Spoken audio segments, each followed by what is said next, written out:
मैं हूं राहुल शर्मा। आप देख रहे हैं एसपीएन 9 न्यूज। स्वागत है आपका हमारे इस खास प्रोग्राम में। प्रोग्राम की शुरुआत हम राजस्थान से कर रहे हैं। जी हां, राजस्थान में जिन 4 सीटों पर उपचुनाव होने वाले हैं, इन उपचुनाव से पहले कांग्रेस और बीजेपी दोनों पार्टी के बीच में अंतर कला शुरू हो गई है और ये अंतर कला इस कदर बढ़ती जा रही है कि दोनों ही पार्टियों को नुकसान का सामना करना पड़ सकता है। दोनों ही पार्टियों के लिए राजस्थान की जो 4 सीटें हैं वो बहुत ज्यादा अहमियत रखते हैं। इसके अलावा अगर बात की जाए तो कांग्रेस और बीजेपी दोनों में जो अंतर कला मची है, कहीं इसका नुकसान दोनों ही राजनीतिक पार्टियों को न उठाना पड़े और इसका जो फायदा है वो अन्य जो आदर्श राजनीतिक पार्टी हैं वो उठा ले जाए। आपको मैं यहाँ पर बताऊंगा राजस्थान की 4 सीटें पर जिन पर चुनाव होने वाले हैं और किस तरह से बीजेपी और कांग्रेस पार्टी के अंदर अंतरकलह मची हुई है। देखिए, मेरे पास कुछ रिपोर्ट है और रिपोर्ट के जरिए आपको यहाँ पर बताऊंगा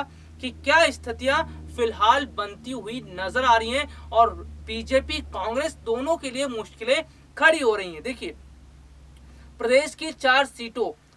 राजसमंद, सहाड़ा, वल्लभनगर और सुजानगढ़ पर होने वाले उपचुनाव की तारीखों के ऐलान से पहले ही सरगर्मियां तेज हो गई हैं। राजसमंद सीट भाजपा के पास तो बाकी तीनों पर कांग्रेस का कब्जा है। अप्रैल में सहाड़ा सीट को खाली हुए 6 महीने होने वाले हैं। विधानसभा के मुख्य सचेतक महेश जोशी ने कहा कि चुनाव आयोग मोदी सरकार के दबाव में काम कर रहा है। अभी तक तारीख का ऐलान हो जाना चाहिए था। केंद्र पर सवाल के इतर राज्य के हर इलाके में हो रहे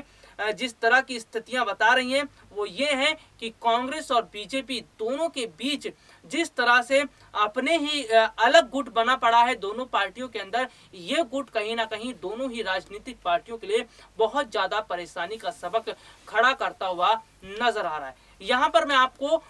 ये भी बताना चाहता हूँ कि किस तरह से राजस्थान उपचुनाव से पहले ये जो 4 सीटें हैं, यहाँ पर ये 4 सीटों में ज्यादातर पे जो कांग्रेस का कब्जा है, लेकिन इन सीटों पर कब्जा जमाने की कोशिश बीजेपी की तरफ से भी है और बीजेपी इस कोशिश में जुटी हुई है कि किसी भी तरह से इन सीटों को अपनी तरफ खींचा जाए। चलिए रिपोर्ट्स की तरफ फिर बढ़ते हैं और आपको बताता हूं। देखिए, कांग्रेस में भी अंतरकला नए सिरे से उठ रही है। आखिरकार विधानसभा में अशोक गहलोत सरकार ने मान लिया कि उसने पिछले साल सचिन पायलट की अगुवाई वाले बागी विधायकों की फोन टैपिंग की थी। इससे पुरानी रंजिशें फिर खुलती हुई नजर आ रही हैं। अशोक गहलोत ने विधानसभा में ये बात मानी कि हाँ, सचिन पायलट के जो समर्थक हैं उनकी फोन टैपिंग करवाई गई थी और ये सब उनके इशारों पर हुआ था। तो ऐसे में राजस्थान में कांग्रेस पार्टी के अंदर सचिन पायलट और अशोक गहलोत ये 2 धड़े बटे हुए हैं। तो वहीं अगर बात की जाए बीजेपी के अंदर तो वसुंधरा राजे का एक अलग गुट बना पड़ा है। तो यहाँ पर गुटबाजी जो हो रही है ये दोनों पार्टियों के लिए बहुत परेशानी का सबक खड़ा कर सकता है। आपको बता दूं कि जिस तरह से जो 4 सीटें हैं, इन 4 सीटों से पहले कांग्रेस और बीजेपी दोनों के बीच जो अंतर कला मची हुई है, ये अंतर कला बताती है कि राजस्थान में ना तो बीजेपी की स्थिति ठीक है और ना ही कांग्रेस पार्टी की स्थिति है। और अगर मैं बात करूं फिलहाल सचिन पायलट की, तो सचिन पायलट और उनके समर्थकों को लेकर जिस तरह से अशोक गहलोत ने कदम उठाया था और जिस तरह से अपने राजनीतिक फायदे के लिए अशोक गहलोत ने फोन टैपिंग करवाई थी, इसके बाद से सचिन पायलट के समर्थकों का गुस्सा इतना भड़क चुका है कि वो अशोक गहलोत के खिलाफ अब खुलकर सामने आ चुके हैं। जबकि बात की जाए कि अशोक गहलोत जो है वो ये बात कर रहे हैं कि फोन टैपिंग जो करवाई गई थी वो कुछ कारणों की वजह से करवाई गई थी, लेकिन अब अशोक गहलोत जिस तरह से इस फोन टैपिंग के मामले में पूरे गिर चुके हैं और अगर हम बात करते हैं जिस तरह से राजस्थान में उन्होंने अपनी ही पार्टी के विधायकों के साथ जो भेदभाव किया, वो भेदभाव भी बताता है कि सचिन पायलट और उनके समर्थकों को नापसंद करते हैं अशोक गहलोत और यही वजह है कि अशोक गहलोत ने सचिन पायलट और उनके समर्थकों पर अपनी खुंदस निकाली। उनसे बदला लेने के लिए उन्होंने ये सब काम किया, लेकिन राजस्थान में स्थितियां जिस तरह की बनती हुई नजर आ रही हैं, कांग्रेस पार्टी में जिस तरह की हलचल मची हुई है, ये बताता है कि वाकई में कांग्रेस पार्टी के अंदर स्थितियां बहुत ज्यादा खराब होती हुई नजर आ रही हैं। वैसे फिलहाल अगर हम बात करें तो राजस्थान की स्थिति को सुधारने के लिए बीजेपी की तरफ से भी कोशिश की जा रही है। पार्टी आलाकमान ने बाकायदा तमाम तरह की कोशिशें की और पार्टी आलाकमान ने वसुंधरा राजे और उनके समर्थकों से बीते कुछ दिनों पहले मुलाकात की थी और मुलाकात के बाद ये बात निकलकर सामने आई थी कि जो वसुंधरा राजे हैं और उनके समर्थक हैं उनको मना लिया गया, लेकिन फिर से जो है दोबारा से गुटबाजी बीजेपी के अंदर देखने को मिल रही है। तो वहीं कांग्रेस पार्टी के अंदर भी माहौल खराब होता हुआ नजर आ रहा है। अब आपको बताता हूं कि बीजेपी और कांग्रेस इन दोनों की अंतरकलह का जो नुकसान है वो किस तरह से इन्हें इन 4 सीटों पर उठाना पड़ेगा और इसका फायदा किसको होगा। दरअसल अगर हम बात करें तो इन अंतर कलह का जो सबसे बड़ा फायदा होगा वो होगा अन्य दूसरी जो निर्दलीय पार्टी है उनको इसमें फायदा हो सकता है।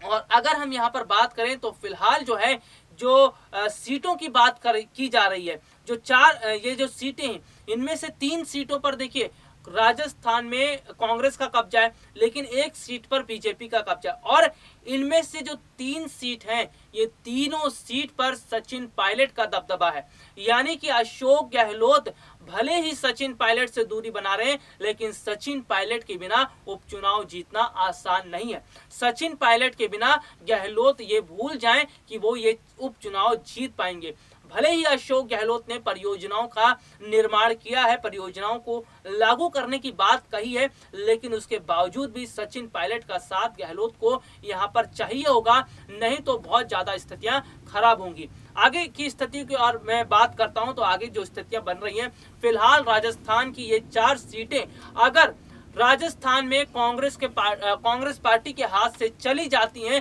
तो इसका बहुत बड़ा नुकसान अशोक गहलोत को होगा और सारा ठीक रहा अशोक गहलोत पर ही फोड़ा जाएगा, क्योंकि अशोक गहलोत की वजह से राजस्थान में कांग्रेस पार्टी के अंदर स्थितियां बढ़ चुकी हैं। कांग्रेस पार्टी इस वक्त पूरी